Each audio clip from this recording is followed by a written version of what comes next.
वक्त की बड़ी खबर से, इटावा से खबर, जहां भूपेंद्र चौधरी ने साधा है अखिलेश यादव पर निशाना। मैनपुरी उपचुनाव को लेकर अखिलेश यादव पर हमला बोला है। जसवंत नगर में भाजपा कार्यकर्ताओं को संबोधित किया गया और कहा गया अब किसी का कोई गढ़ नहीं रहा है। सपा को भ्रम है कि ये क्षेत्र उनका गढ़ है, जिस दिन मतगणना होगी इतिहास बदल जाएगा। ये हमला समाजवादी पार्टी पर भूपेंद्र चौधरी का अखिलेश यादव पर निशाना साधते हुए इटावा में उन्होंने ये बातें कही हैं। जसवंत नगर में भाजपा कार्यकर्ताओं को वे संबोधित कर रहे थे जब उन्होंने ये कहा। जनता प्रदेश की और देश की भारतीय जनता पार्टी की विचारधारा के साथ जुड़ी है। मैनपुरी में भी इतिहास बदलेगा। निश्चित रूप से आने वाली 5 तारीख को जसवंत नगर सहित 5 विधानसभा की सीटें मैनपुरी की भाजपा जीतेगी, बड़े अंतर से जीतेगी। हम लोगों ने पूरी तैयारी की है। घर घर जाएंगे, अपनी सरकार का रिपोर्ट कार्ड जनता के बीच में रखेंगे और उन्होंने जो कर्म किए हैं 2012 से 17 तक के, उनके भी जनता के सामने रखेंगे। तो निश्चित रूप से मुझे विश्वास है कि अब जो लोग हमारे बड़े बड़े नेता उपचुनावों में नहीं जाते थे, आज घर घर घूम रहे हैं, गली गली घूम रहे हैं। ये भारतीय जनता पार्टी की और भारतीय जनता पार्टी के कार्यकर्ताओं की बढ़ती हुई ताकत का ही परिणाम है। और समाजवादी पार्टी मैनपुरी में अपनी हार सुनिश्चित मान चुकी है और उसी के भय से घर घर घूम रहे हैं लोग।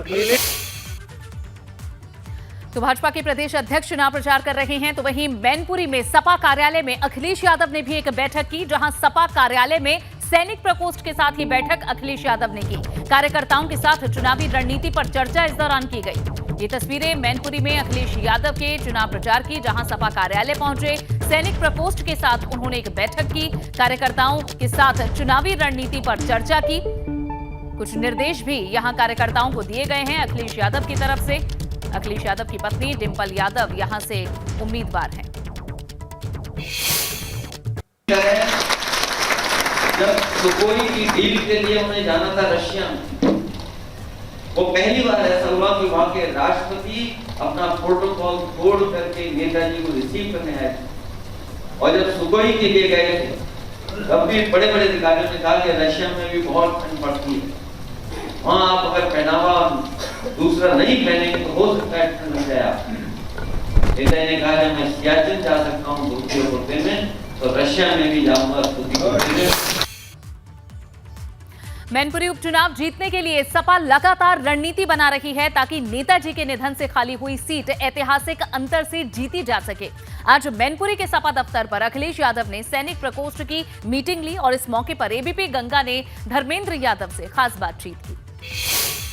मैनपुरी लोकसभा उपचुनाव में समाजवादी पार्टी ने पूरी ताकत झोंक दी है। अखिलेश यादव के साथ धर्मेंद्र यादव लगातार राउंड द क्लॉक लोगों से मिल रहे हैं, चुनावी रणनीति तैयार कर रहे हैं। सर, आप किस तरह से आज सैनिक प्रकोष्ठ की मीटिंग बुलाई है, तो सोशल बेस पर आप काम कर रहे हैं। एक रिटायर्ड फौजी उसकी वो गाँव में जब बैठता है ओपिनियन मेकिंग बनाता है, तो ये किस तरह की रणनीति है और इसका क्या लाभ मिलने वाला है? देखिए, जहाँ तक फौजी लोगों का सवाल है, मैं सोचता हूँ देश के बहुत जिम्मेदार हम आप सब, देश के करोड़ों लोग जो सुकून की नींद सोते हैं, तो उसमें सबसे बड़ा योगदान सीमा पे फौज के लोगों का है। और फौजी लोगों के लिए आदरणीय नेताजी का जब वो देश के रक्षा मंत्री थे तो बड़ा योगदान था। और देश के सैनिक, देश के फौजी, देश के भूतपूर्व सैनिक आज भी नेताजी के योगदान को याद करते हैं। चाहे उस समय उनकी पेंशन से लेके तमाम सुविधाएं बढ़ाने का सवाल हो, या सीमा से लेके कहीं भी दुर्घटना हो या शहादत हुई हो, उस समय उनकी डेड बॉडी को घर तक पहुंचाना, उनके परिवार तक पहुंचाना। क्योंकि नेताजी के रक्षा मंत्री बनने पहनने से पहले ही व्यवस्था थी, केवल कपड़े आया करते थे। आज वो राजकीय सम्मान के साथ वो अपने परिवारजनों के, अपने क्षेत्र, अपने लोगों के बीच उनका अंतिम संस्कार होता है। नेताजी का योगदान। फौजी और फौजियों के परिवार का कहीं ना कहीं भावनात्मक लगाव रहा है नेताजी से। बिल्कुल बिल्कुल। और आदरणीय नेताजी के साथ लगातार रहा। और संयोग है कि जो हमारी उम्मीदवार हैं आदरणीय डिंपल यादव जी, वो स्वयं फौजी परिवार की, फौजी पिता की बेटी हैं। तो स्वाभाविक है फौजी लोगों का एक झुकाव, जहाँ नेताजी का योगदान है, जहाँ उनका पारिवारिक जो फौज की जो अपनी एक स्पिरिट होती है, वो स्पिरिट सब चीज़ें मैच कर रही हैं। अब सर, इससे पहले जब नेताजी जब यहाँ से लड़ा करते थे तो बीजेपी कोई बड़ा नेता नहीं भेजती थी चुनाव प्रचार के लिए। अब खुद मुख्यमंत्री योगी आदित्यनाथ 28 तारीख को 3 तारीख को आ रहे हैं, 3 विधानसभा 28 को और बाकी 3 तारीख को 2 विधानसभा कवर करेंगे, तो यहाँ से अब वो खुद उतर आए हैं मैदान में। अरे देखिए, आने दीजिए बातों का, समाजवादियों पे कोई फर्क नहीं है। शायद आपको मैनपुरी के बारे में अंदाज कम है, मैनपुरी में समाजवादियों को घेरने के लिए जाने कौन कौन लोग उतर चुके हैं, लेकिन कभी कोई नेताजी के इस अवैध दुर्ग को भेद नहीं पाया, क्योंकि यहाँ के लोगों का लगातार नेताजी के प्रति एक समर्थन रहा, नेताजी का लगातार समर्पण यहाँ के लोगों के प्रति रहा, और उसका परिणाम है कि कभी कोई भेद नहीं पाया। और इस चुनाव में चूँकि चुनाव ऑलरेडी नेताजी की सच्ची श्रद्धांजलि देने का चुनाव है, तो मैं नहीं समझता मैनपुरी का कोई भी व्यक्ति ऐसा होगा जो नेताजी को श्रद्धांजलि के तौर पे आदरणीय डिम्पल जी को अपना वोट ना दे। लोकसभा चुनाव आप प्रधानी की तर्ज पर लड़ रहे हैं, आप लगातार कह रहे हैं कि लोगों से कि बाहर जो लोग हैं उनको भी बुलाइए, सबको, तो कुल मिला के बहुत ही ज़्यादा माइक्रो लेवल पर आप लोग उतर आए हैं। नहीं, वो तो जो वोटर पहले शायद बाकी इलेक्शन में वोटर हैं, तो स्वाभाविक है वोटर अगर उपलब्ध होंगे तभी लोग वोट डालने देंगे। तो बीजेपी के लोगों के खिलाफ जो लड़ाई लड़नी है तो हर स्तर पे लड़ना ही है, उसमें कोई बुराई नहीं है। और वोटर को बुलाना क्या बुराई है क्या उसमें? जो वोटर होंगे तो डालेंगे वोट, परसेंटेज अच्छी करने के लिए वोटर को होना चाहिए, बूथ मैनेजमेंट बिल्कुल होना चाहिए। समाजवादी पार्टी के वरिष्ठ नेता धर्मेंद्र यादव, उनका कहना है चाहे मुख्यमंत्री योगी आदित्यनाथ आए या कोई भी बड़ा नेता आए, कोई फर्क नहीं पड़ता, एक तरफा चुनाव होने जा रहा है और डिम्पल यादव ऐतिहासिक मतों से जीतने जा रही हैं। मैनपुरी से नितिन उपाध्याय, एबीपी गंगा। वहीं अखिलेश यादव के बेहद करीबी और पूर्व नेता विरोधी दल संजय लाठर का कहना है कि बीजेपी फूट डालो राज करो के सिद्धांत पर चलती है। अब मैनपुरी में बीजेपी दुष्प्रचार कर रही है कि M22 समीकरण के अलावा कोई वोट बैंक उसके साथ नहीं है। हमारे साथ बात करने के लिए अखिलेश यादव के बेहद करीबी और पूर्व नेता विरोधी दल संजय लाठर जी हैं। आप बताइए किस तरह से संजय जी देख रहे हैं, लगातार कहा जाए जितने भी आपके टॉप लीडरान हैं अलग अलग क्षेत्रों में जा रहे हैं, किस तरह से क्या रिस्पॉन्स मिलेगा? अब तो समय भी बहुत कम रह गया। ये चुनाव एक तरफा चुनाव है। नेताजी को यहाँ की जनता जिन्होंने कई बार सांसद बनाया, नेताजी को श्रद्धांजलि देना चाहती है और नेताजी को ऐसी श्रद्धांजलि देगी कि एक तरफा चुनाव, जिस तरह का माहौल है, एक तरफा चुनाव डिम्पल जी के पक्ष में है। पूरा बीजेपी का कहना है कि वो दौर अलग था कि जब नेताजी यहाँ से प्रतिनिधित्व करते हैं, अब समाजवादी पार्टी का यही दौर बचा हुआ है, इसको हमें छीनना है, तो वो तो पब्लिक में यही प्रचारित कर रहे हैं। समाजवादी पार्टी का एक गढ़ है, नेताजी एक एक चप्पे चप्पे से एक एक लोगों से वाकिफ थे, सब उनको श्रद्धांजलि देना चाहते हैं। और जहाँ तक दौर की बात है, समाजवादी पार्टी का दौर था, दौर है और दौर रहेगा। सवाल ये भी है कि बीजेपी की कोशिश है कि M22 जो सोशल बेस है आपका, नॉन M22 पर फोकस ज़्यादा कर रही है, तो ऐसे में आपके पास स्ट्रेटजी क्या है? देखिए, ये बीजेपी का प्रोपेगेंडा है M22 का नहीं है। अगर आप यहाँ भी देखोगे, यहाँ सातों जात के लोग होंगे, 36 बिरादरी के लोग होंगे, और इस चुनाव में यहाँ की सातों जात और 36 बिरादरी एक तरफा नेताजी के साथ रही है और इस चुनाव में भी है। M22 सिर्फ भाजपा का प्रोपेगेंडा है, कोई ऐसा बात नहीं है। लेकिन भाजपा की एक आदत है, वो जिस राज्य में जाती है उस राज्य में अगर कोई बड़ी डोमिनेट कम्युनिटी हो उसके खिलाफ काम करती है। इन्होंने चुनाव प्रचार में क्या किया, पश्चिमों के यहाँ जाट लैंड, यहाँ का यादव लैंड, वहाँ हरियाणा में चले गए तो उन्होंने जाट गैर जाट कर दिया, राजस्थान में चले गए गुजर गैर गुजर चले कर दिया, वहाँ गुजरात में चले गए पटेल गैर पटेल कर दिया, वहाँ पर चले गए झारखंड में चले गए वहाँ पर आदिवासी गैर आदिवासी कर दिया। ये आपस में लड़ाती है, यहाँ फूट डाल के फूट डाल लो राज करने हैं। सातों जात 36 बिरादरी समाजवादी पार्टी और डिम्पल यादव के साथ है।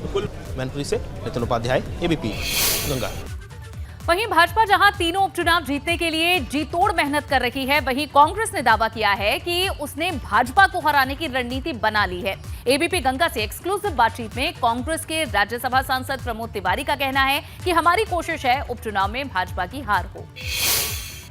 देखा यह जाता है कि जब भी रायबरेली और अमेठी में राहुल गांधी सोनिया गांधी चुनाव लड़ते हैं तो समाजवादी पार्टी समर्थन करती है। कांग्रेस पार्टी पूरे उत्तर प्रदेश में हो रहे उपचुनाव में चुनाव नहीं लड़ रही है, तो क्या डिम्पल यादव को मैनपुरी लोकसभा उपचुनाव में समर्थन करेगी?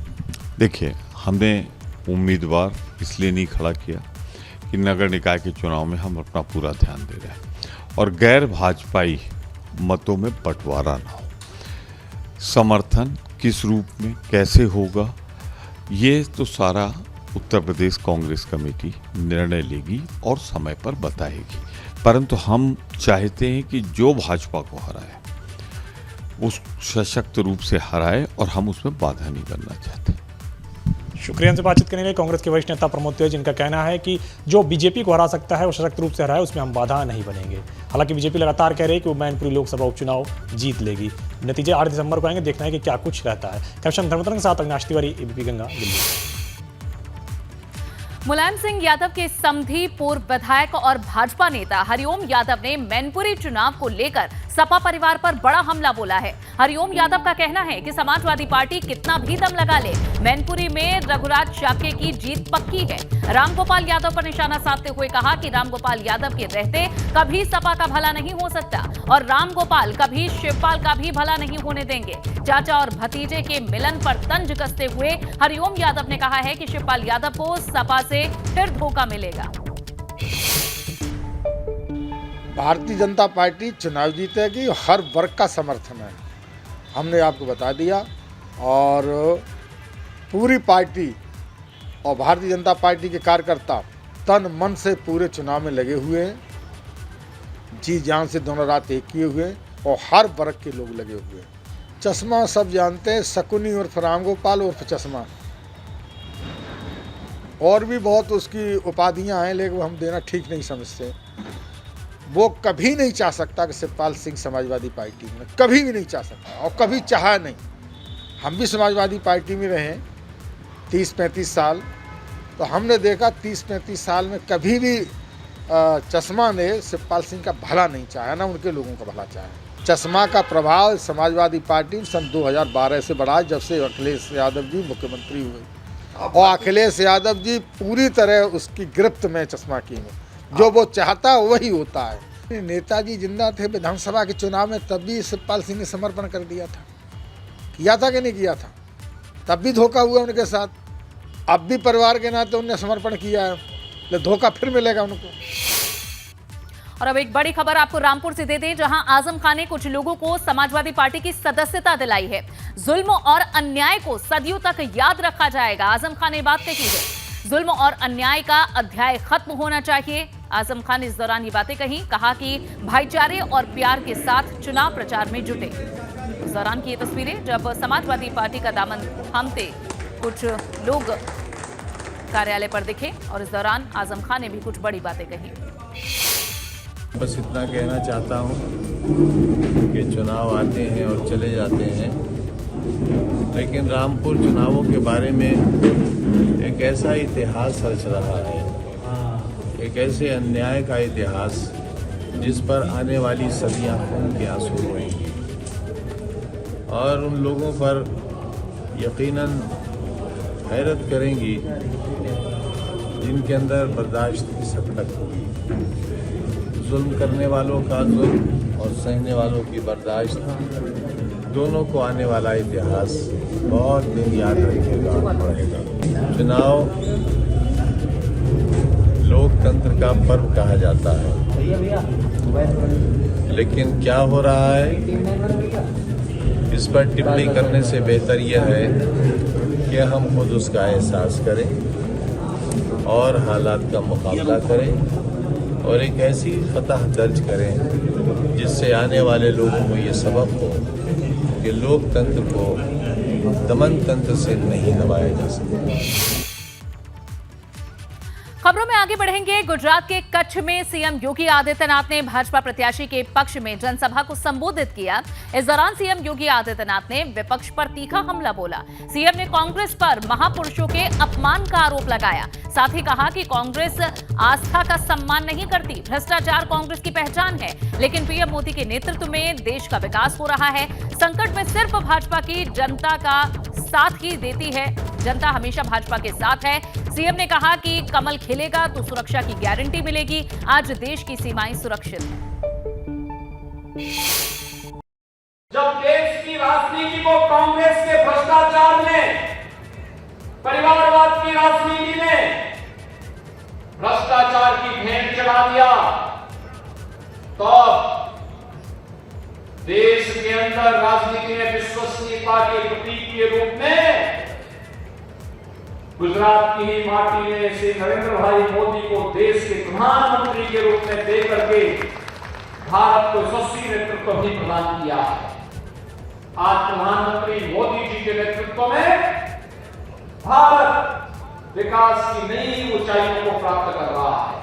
भले ही कांग्रेस ने सरदार वल्लभ भाई पटेल को सम्मान न दिया हो, लेकिन भारत के यशस्वी प्रधानमंत्री श्री नरेंद्र मोदी जी के नेतृत्व में भारतीय जनता पार्टी की सरकार ने पूरी मजबूती के साथ सरदार साहब को सम्मान दिया।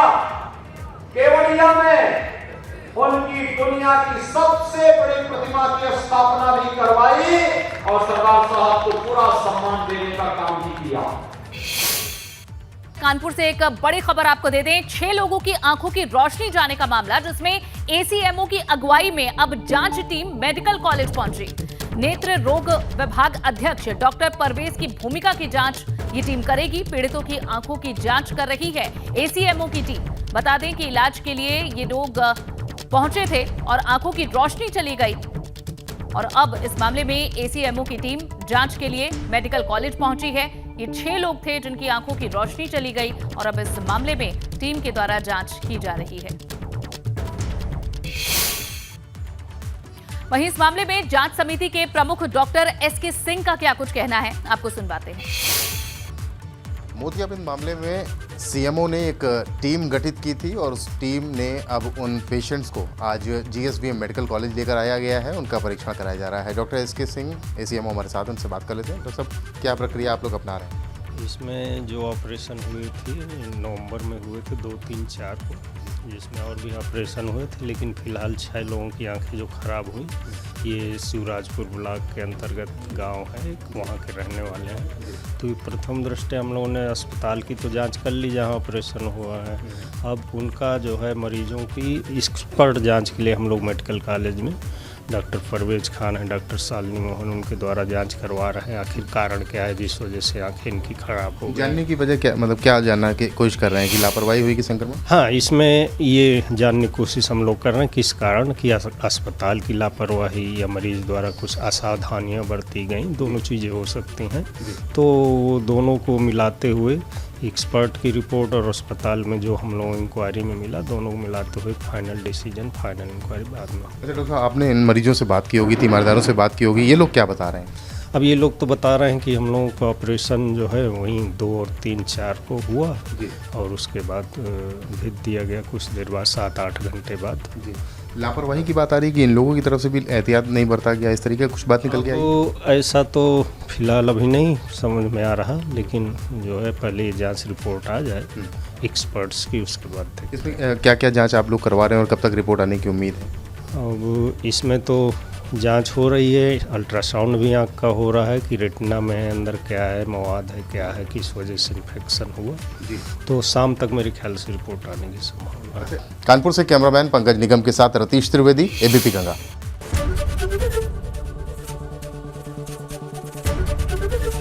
एबीपी गंगा, खबर आपकी, जुबान आपकी।